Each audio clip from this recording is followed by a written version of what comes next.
Today we're going to be looking at the various sects of Judaism that existed in first century Palestine. Not long after the persecution under the Syrian king Antiochus IV, many political and religious factions began to arise among the Jews who were living in Judea and Galilee and in other parts of the world.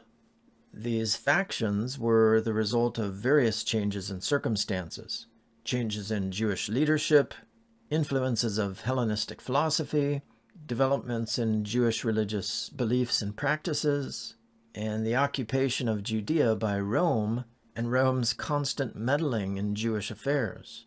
You can imagine how these four things would have stimulated, provoked, and agitated the Jews who were living in Judea and Galilee, as well as those who were living in other parts of the world. A Jewish historian of the first century named Josephus tells us that in his day, there were four major sects among the Jews. He just mentions three of them here. Jewish philosophy, in fact, takes three forms. The followers of the first school are called Pharisees, of the second, Sadducees, of the third, Essenes. And then he adds a parenthetical remark.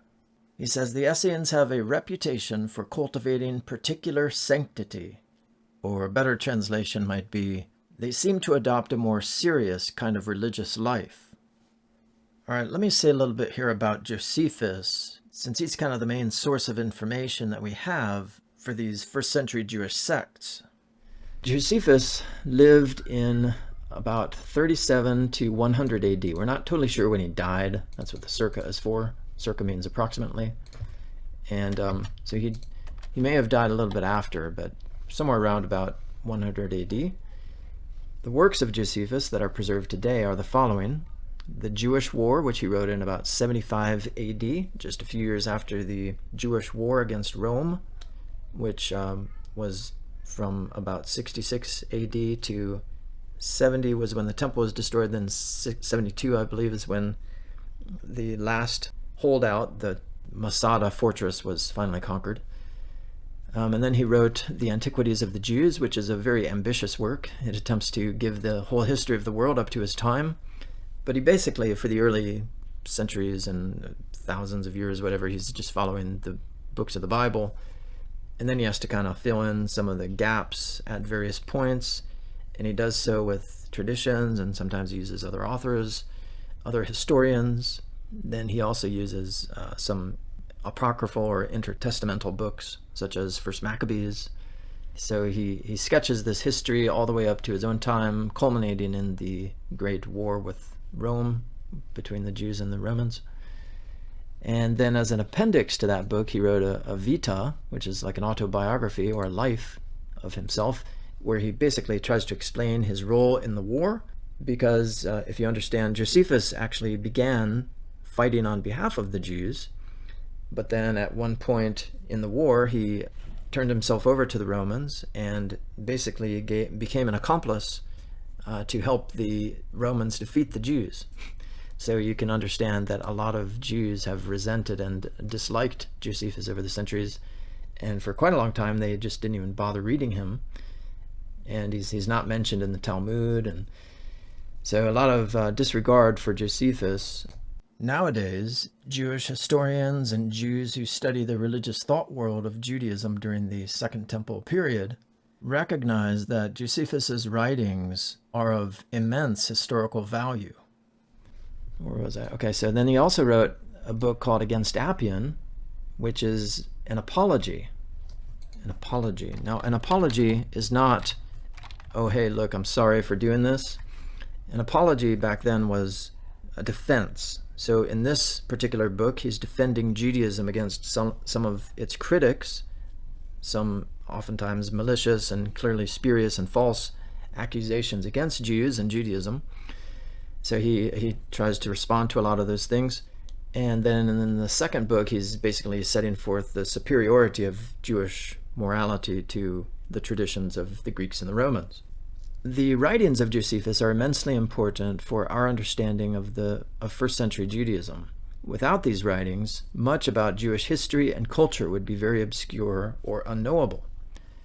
By the way, I think I forgot to mention, this was written in about 93 AD, And since this was an appendix, probably about the same time, and this perhaps a little bit after that. I'm not totally sure when this was written. All right, well, relevant to what we're talking about today, Josephus characterizes the Pharisees as adhering to Stoic and Platonic doctrines. He characterizes the Sadducees as adhering to Epicurean doctrines, and he characterizes the Essenes as blending the doctrines of Platonism, Stoicism, and perhaps Pythagoreanism. But this is probably just his attempt to make Judaism sound more intelligible or palatable to his Greco-Roman audience. So you understand that Josephus was writing to, well, he was writing to his fellow Jews, but he was also writing to a lot of Jews who were quite steeped in Greek and Roman philosophy, and he was also writing to Greeks and Romans who were not Jews at all. So he was trying to make Judaism perhaps sound more intelligible or more palatable, more acceptable, by aligning these different Jewish sects with the various popular philosophies of his day. Now, in so doing, he kind of misrepresents these schools, but he still gives us a lot of useful information that we can use to reconstruct the beliefs and practices of these different sects. So, starting first with the Pharisees. The term Pharisee probably comes from the Hebrew word parash, which means to separate.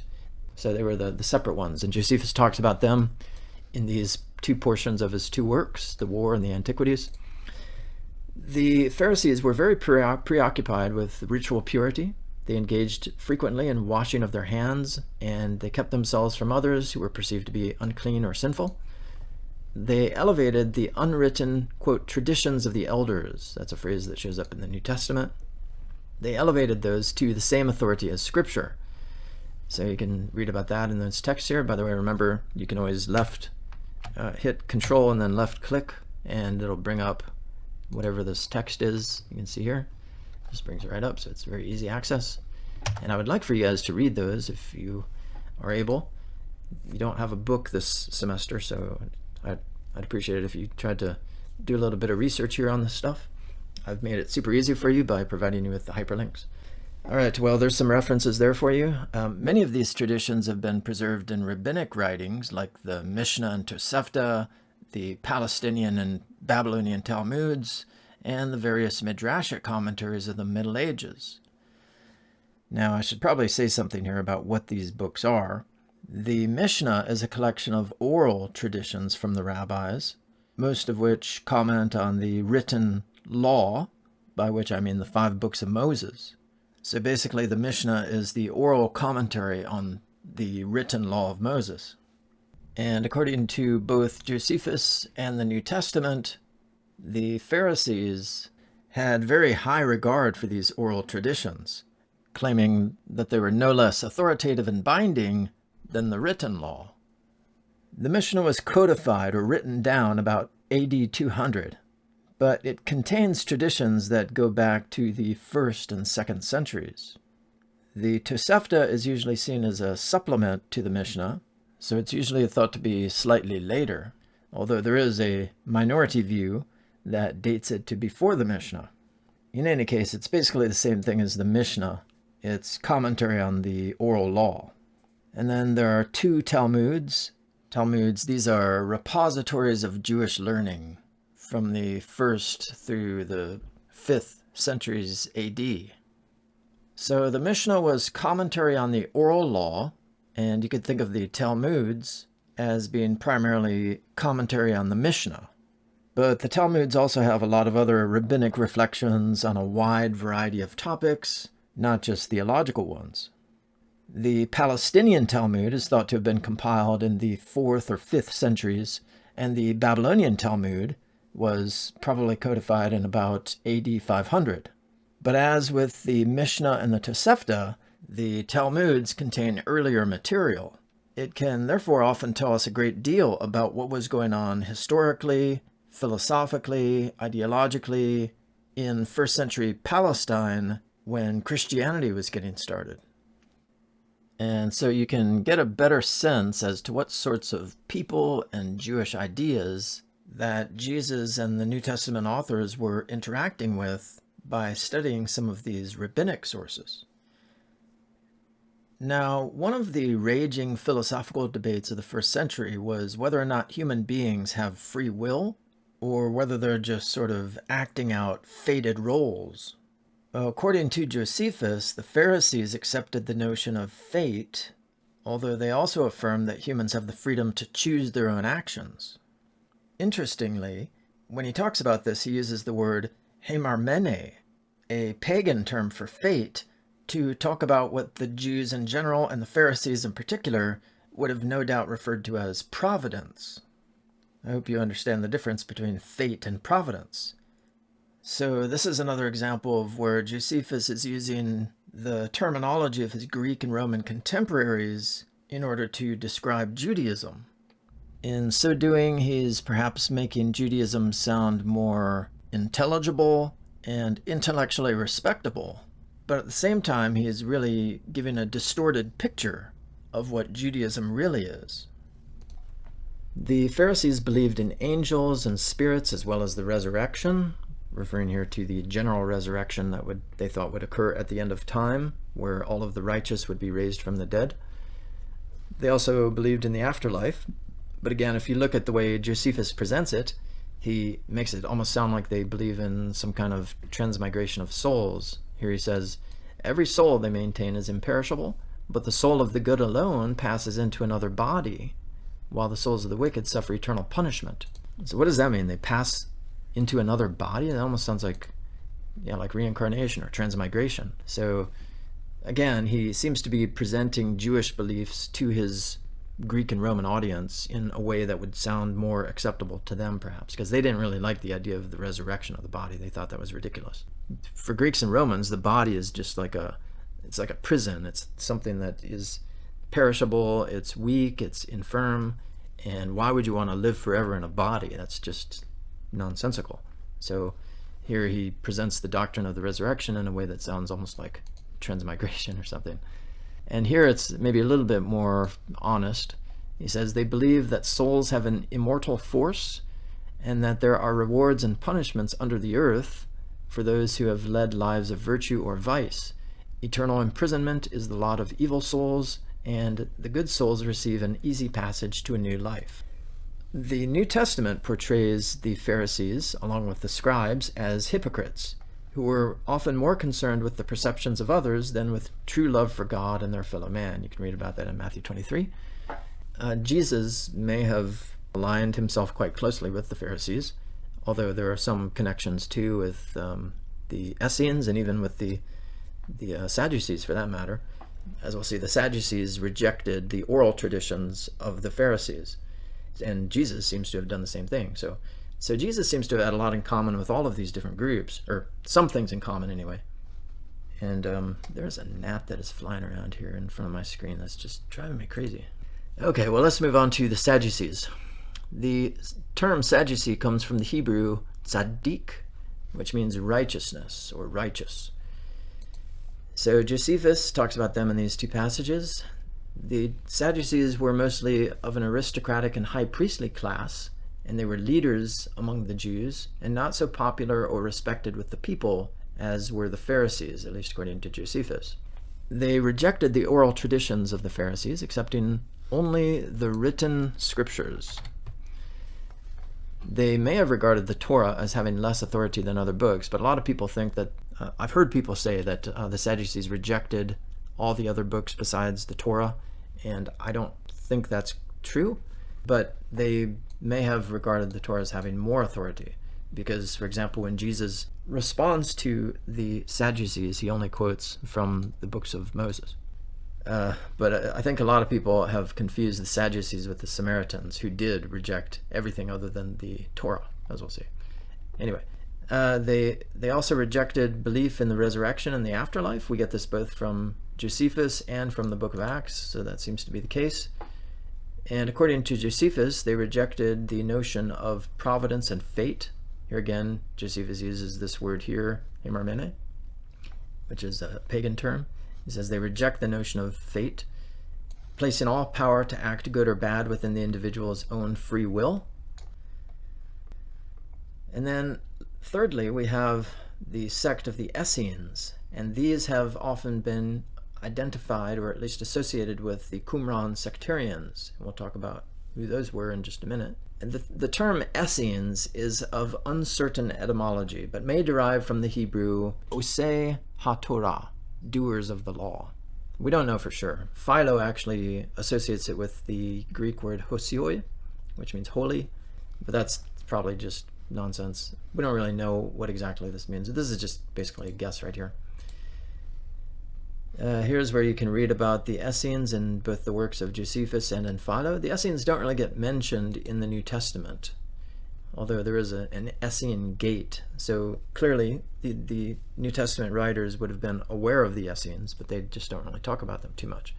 Some people have associated John the Baptist with the Essenes, and others have even associated Jesus with the Essenes, claiming that maybe these two figures were actually Essenes at one point. There are pretty compelling arguments against both those theories, but in any case, that's one theory that's out there. And another interesting point is that Josephus claims to have lived as an Essene for a little bit. So maybe he has some inside knowledge, although there's a lot of dispute about whether Josephus is really telling us the truth there about that, because his chronology doesn't really add up. He says on the one hand that he became an Essene, but then he says that in order to become an Essene, you got to go through years worth of initiation and all this other stuff. So it doesn't seem like he could have actually done that in the time frame that he lays out for us. All right, well, Pliny the Elder, who was writing in the middle of the 1st century AD, also mentions the Essenes, and he gives us some helpful information which may help us to locate where some of the Essenes lived. He locates them at the very place where the Qumran sect appears to have existed. Well, it did exist. Whoever they were, there was some kind of there were building structures and scrolls and things that were discovered at this location on the west side of the Dead Sea, away from the coast, above the town of Engedi. So this town of Engedi on the Dead Sea is very close to where the site of Qumran is located. So it appears that the site that they have uncovered, here it is right here, was an Essene sect that was living there in these caves and in the surrounding areas. They stored their scrolls and stuff in the caves. Probably when the Romans came in to destroy the country, they wanted to save them, so they preserved them in the caves and such.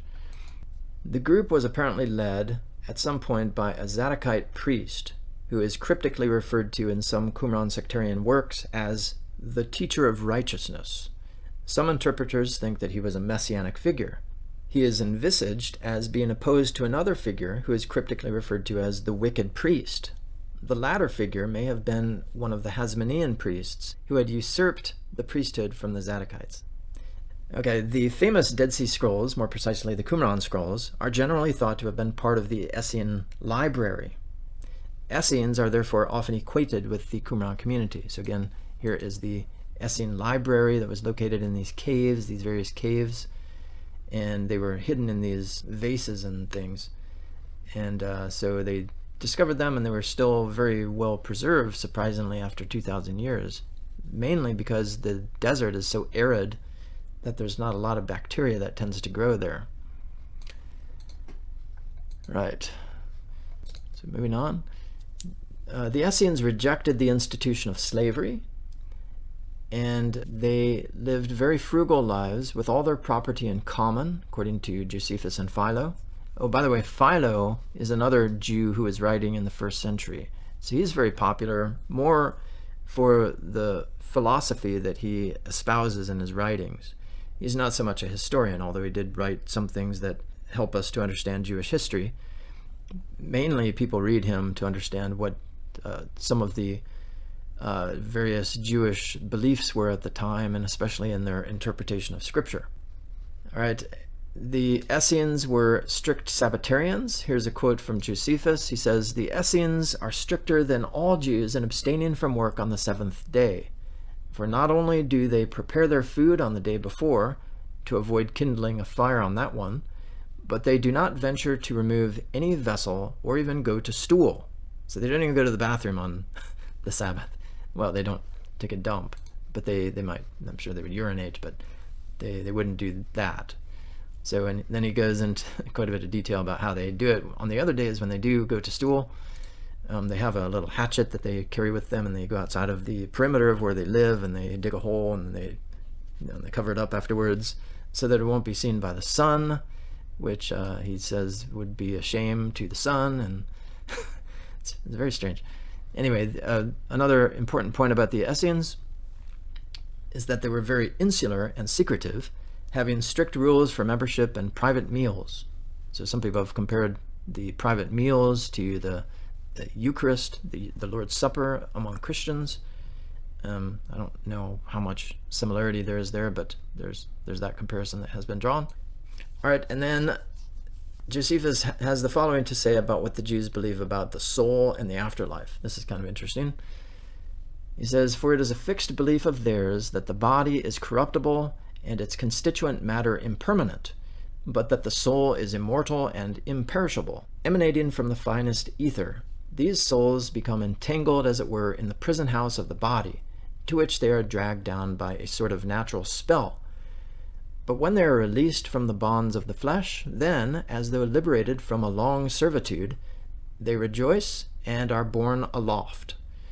Sharing the belief of the sons of Greece, they maintain that for virtuous souls there is reserved an abode beyond the ocean, a place which is not oppressed by rain or snow or heat, but is refreshed by an ever-gentle breath of the west wind coming from the ocean. While they relegate base souls to a murky and tempestuous den full of never-ending punishments, the Greeks, I imagine, had the same conception when they set apart the Isles of the Blessed for their brave men, whom they call heroes and demigods, and the region of the impious for the souls of the wicked down in Hades, where, as their mythologists tell, persons such as Sisyphus, Tantalus, Ixion, and Titius are undergoing punishments. Their aim was first to establish the doctrine of the immortality of the soul, and secondly, to promote virtue and deter from vice. That's supposed to be vice. For the good are made better in their lifetime by the hope of a reward after death, and the passions of the wicked are restrained by the fear that, even though they escape detection while alive, they will undergo a never-ending punishment after their decease." Hang on one second, I gotta move something here. This is not in the right place. Move that down here. So this is a reference to the Isles of the Blessed. There we go. Little thing right there. And there we go. Now, of course, it messed up the formatting. Come on. Whatever, I'll deal with that later. Okay.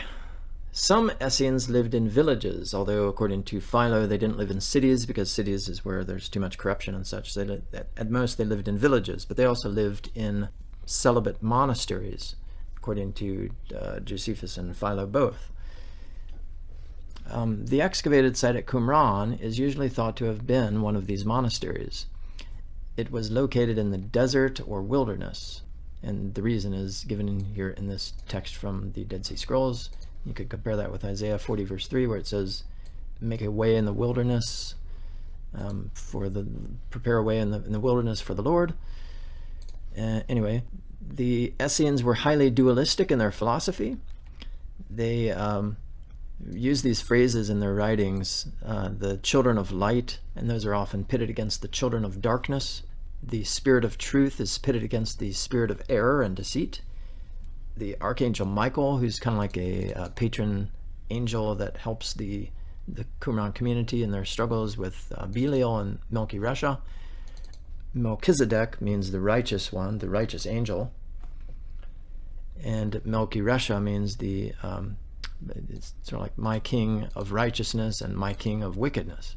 So, but those are just basically alternative names, aliases for Michael. Well, Melchizedek is an alias for Michael, and Melchi-Resha is an alias for Belial, which is kind of like Satan. The Essenes were very concerned with ritual purity. You can see a lot of these immersion pools there at Qumran, and they had these private meals of which only community members were allowed to eat. They separated themselves from the temple. They believed that by keeping the Torah, they could atone for Israel's sins as if they had offered sacrifices. Now, they may have also, maybe at certain times in the development of this community, they may have still had some connections with the temple. But it's interesting that this passage here talks about how they can atone for Israel's sins without actually offering sacrifices. Okay, the Qumran manuscripts. In 1947, an enormous cache of manuscripts was discovered near the Dead Sea in a complex of caves called Qumran. So here you go, all these caves right here located on the northwest tip of the Dead Sea. And there's an example of a scroll. There's some of the pottery that they were stored in. The manuscripts included hundreds of new manuscripts from biblical books. Those are really important because prior to the discovery of the Dead Sea Scrolls, or the Qumran Scrolls, the earliest manuscripts, or the ones that we tended to rely on to reconstruct the Old Testament, were about 1000 AD. The Codex, the Leningrad Codex, for example, dates to about 1000 AD. So now we've got huge swaths of texts from about over 1,000 years more ancient than that Leningrad Codex. Okay, so that's very important just for the reconstruction and the text criticism of the Old Testament. And then we also have, within this corpus of texts that was discovered at Qumran, a genre of literature known as the rewritten Bible. So there are various books. An important one here is the Genesis Apocryphon, which is kind of a snippet of the book of Genesis, but it's rewritten and it's paraphrased and lots of new things are added to it. I'll show you an excerpt from that in just a moment. And another one is 11Q Temple, which is basically a rephrasing, a restating of, I think it's the book of Deuteronomy. And so a lot of biblical text has been rewritten. And the book of Jubilees, which is also a retelling of the book of Genesis. You can also see Josephus's Antiquities of the Jews as a rewritten Bible, because he says that he's just translating it, but he's clearly not. He's adding a lot of stuff to it. So that's a rewritten Bible. And then we also have apocryphal and pseudepigraphical works, such as Psalm 151, which, if you know the Bible, you know that the Bible that we have only has 150 chapters. But there are other extra biblical psalms and hymns as well. There's the book of Sirach, the book of Tobit, and the letter of Jeremiah, all of which are in the Apocrypha, or if you're Catholic, you might refer to them as Deuterocanonicals. Those were all discovered at within the Dead Sea manuscripts. And then we also have the book of Enoch, which tells the story of these so-called watchers or fallen angels who, based on this tradition in Genesis chapter 6, they look upon the daughters of men and they lust after them and they decide to have sex with them, and they create a new race of giants, and the giants start to cause all kinds of havoc among human beings. And that tradition is also to some extent mentioned in the book of Jubilees. And then we also have the Aramaic Testament of Levi, 4Q 521, which is another interesting text, although it's very fragmented, so we don't know exactly what it's talking about, but it does mention something about a Messiah, and it associates this Messiah with lots of miracles. So people have drawn a connection between Jesus and this Messiah in this text, because Jesus, of course, was a Messiah who worked lots of miracles, raised the dead, he opened the eyes of the blind and the ears of the deaf. Then we have 1QSA, which is known as the Messianic Rule, which also mentions the Messiah. And then 11Q Melchizedek, which is again another fragmented text, but it's interesting because it seems to be elaborating on Isaiah chapter 52 verse 7, which I've written an article about this, how I explained that the interpreter of that text in this 11Q Melchizedek is atomizing that text. He's taking little parts of it and he's inferring the existence of various figures, eschatological figures. There's, first of all, the Qumran community, which he identifies as Zion. And then he mentions a Mevaser, which is like a messenger of good news. There's two of those that is mentioned in that text. And so he equates those apparently with two messiahs, because the Qumran community believed that there were going to be two messiahs, one that was going to be a royal figure and another that was going to be a priestly figure. And then lastly, he mentions, there's a phrase in that text that says, your God will reign, or your God reigns. And he seems to interpret that as referring to Melchizedek, which is the patron angel of the community. So he he uses that text in Isaiah 52 verse 7 to bring out some of his probably preconceived ideas that there were all these eschatological figures that were going to appear in the end times. Anyway, and then there's the War Scroll, which is a very interesting text because it talks about this great eschatological battle that occurs at the end of the age. And, Josephus, or is it Philo? I think it's Philo, says that the Essenes were very opposed to war. They didn't even have any weapons with them, except maybe when they had to go travel, they would carry a weapon to protect themselves against brigands and such. But they were very opposed to war. So, and we didn't really, I don't think there was much of warfare type stuff that showed up in the archaeology at Qumran. So what's happening here in the War Scroll is it seems to be more of a spiritual battle that's going on. The archangel Michael is referred to here, I think, as the angel of light or something. He's actually the one that's fighting the battle on behalf of the Qumran community, and the opponent is again a spiritual force, Belial, who is kind of like Satan. So anyway, those are some of the other works, and then you have the rules of the community. These are mainly two texts. There's some other ones too, but the Damascus document and the community rule, these are the abbreviations here. This C stands for Cairo, because initially this document was discovered in a geniza, like an attic in a synagogue down in Cairo, Egypt.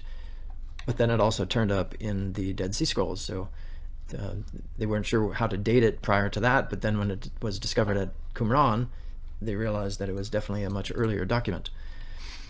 And then the D just stands for Damascus, according to the document there, because Damascus is mentioned in this document.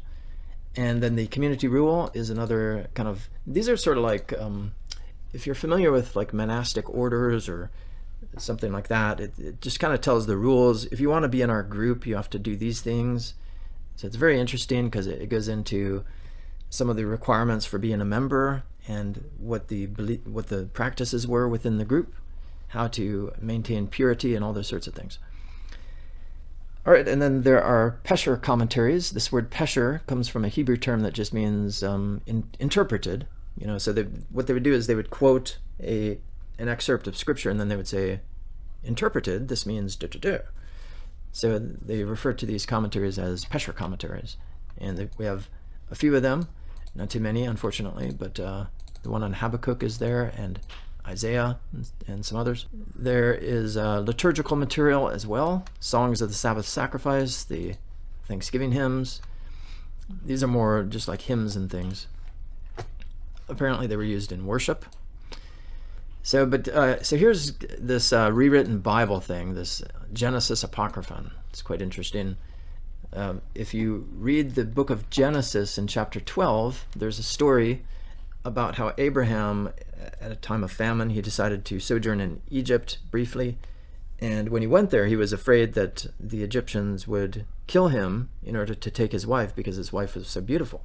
So he told his wife to tell Pharaoh's guards that she was his sister instead of his wife. And so they went down to Egypt, and sure enough, the Egyptians saw that she was very beautiful, and so they took him into Pharaoh's harem.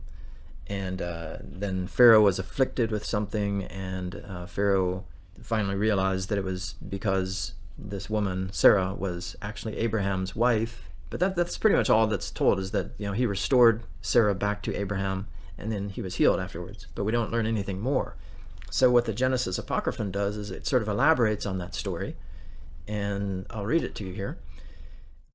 It says, "During that night, God Most High sent a pestilential spirit to Pharaoh in order to afflict him and every person in his household, an evil spirit, and it kept attacking him and every person in his household. He was unable to approach Sarai, and indeed he did not have sexual relations with her, and she remained with him for 2 years.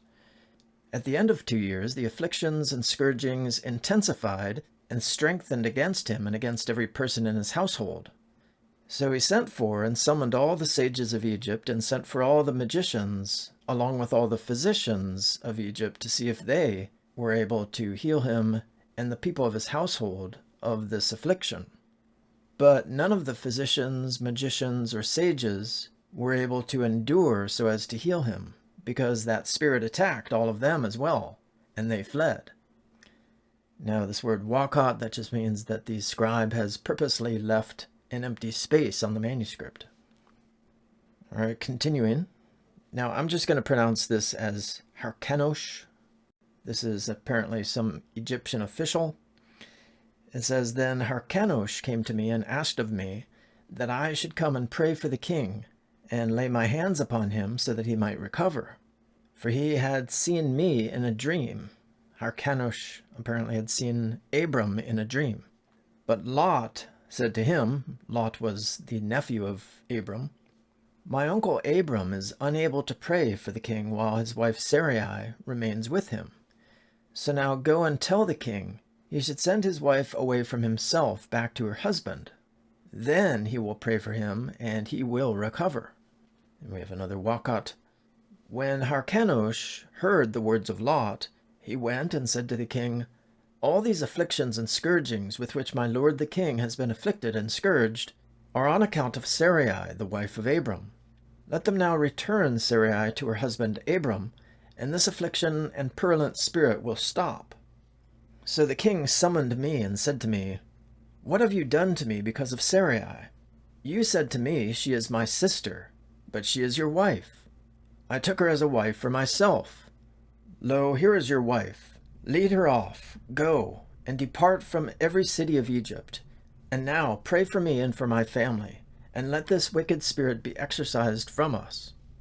Then I prayed for him, that he might heal quickly. I laid my hands upon his head, and the affliction was removed from him, and the spirit was exorcised from him, and he recovered. The king arose and gave me on that day numerous gifts, and the king swore to me with an oath that he had not had sex with her. And he summoned Sarai to me, and the king gave her a large quantity of silver and gold, together with a large quantity of clothing and linen and purple, that, we don't know what that says, before her, and also Hagar, that's Abram's concubine. So he restored Sarai to me, and he appointed people to accompany me who would take me out of Egypt." So that's an interesting elaboration on the story in the book of Genesis.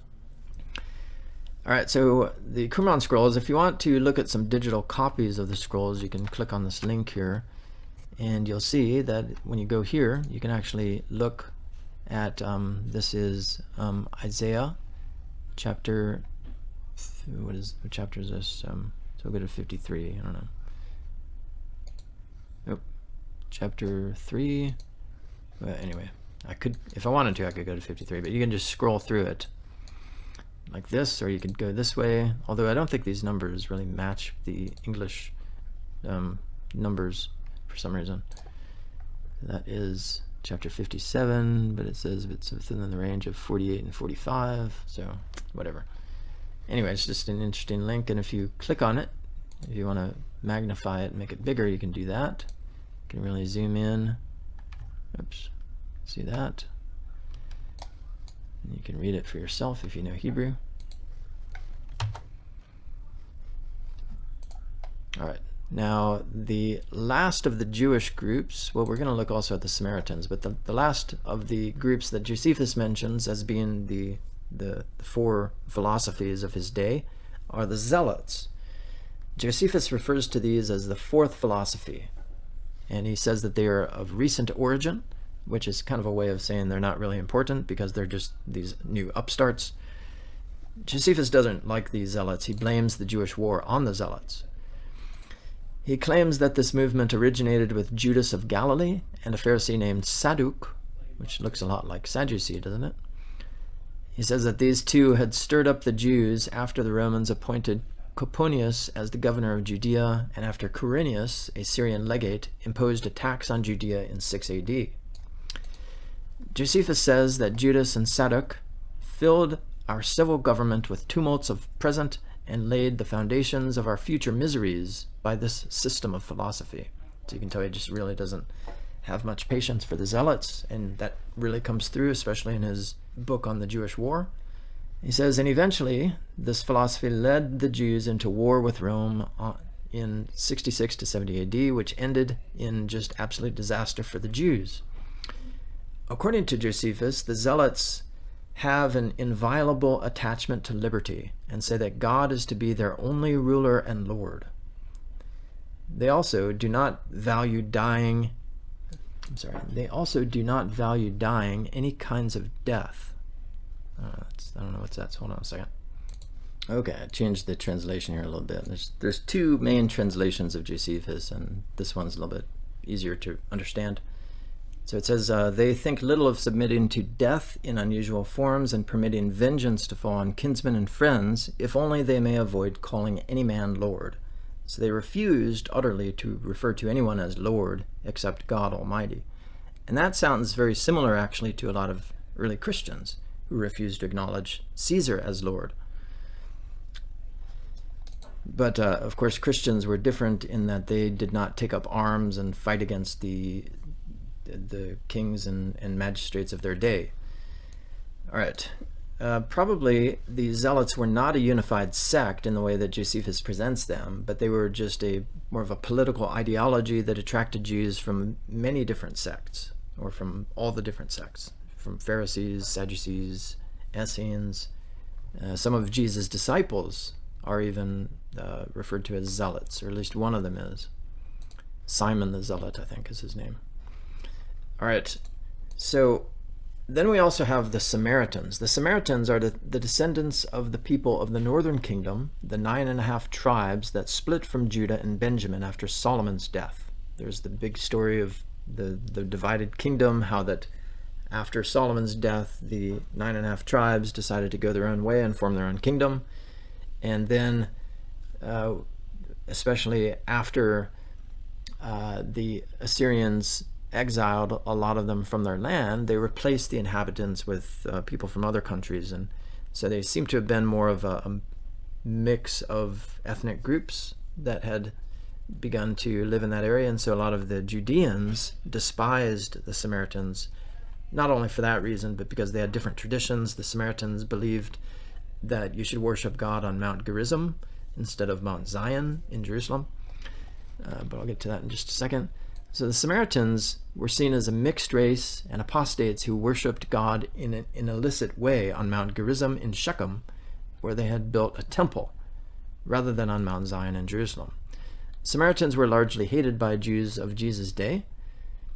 You can see here in the book of Sirach, they're not even considered to be a true nation. And then in John chapter 4, verse 9, we're told that the Jews have no dealings with the Samaritans. They had their own version of the law of Moses that's now referred to as the Samaritan Pentateuch. Now this Samaritan Pentateuch is written in Paleo-Hebrew, so it's useful in helping us to reconstruct the Hebrew Bible, even though the copies that we have are of a more recent date, I think like 1600s or something like that. But they seem to preserve a much earlier text. And so the Samaritan Pentateuch is often used for text criticism of the Old Testament. And so it's helpful. But there are also a lot of uniquely Samaritan traditions that have been incorporated into that text. So it's not totally reliable. For example, it has a little section in the Law of Moses about how a temple should be built on Mount Gerizim, which is evidently a later insertion into the text. But there are lots of other things where the text does seem to preserve an earlier tradition than what we have in the Masoretic text, which is what we usually use when we're constructing the text of the Old Testament. Okay, and then they also they anticipated a coming prophet like Moses. They don't really speak about a Messiah, but they do seem to really like this text here in Deuteronomy chapter 18, verse 18, where Moses says that God will raise up a prophet like himself from among their brethren, and I will put my words in his mouth, and he shall speak to them all the things that I command him. Okay, so anyway, that's all that I have for today about the Jewish sects, and I may try to do another video a little bit later, but thanks for listening.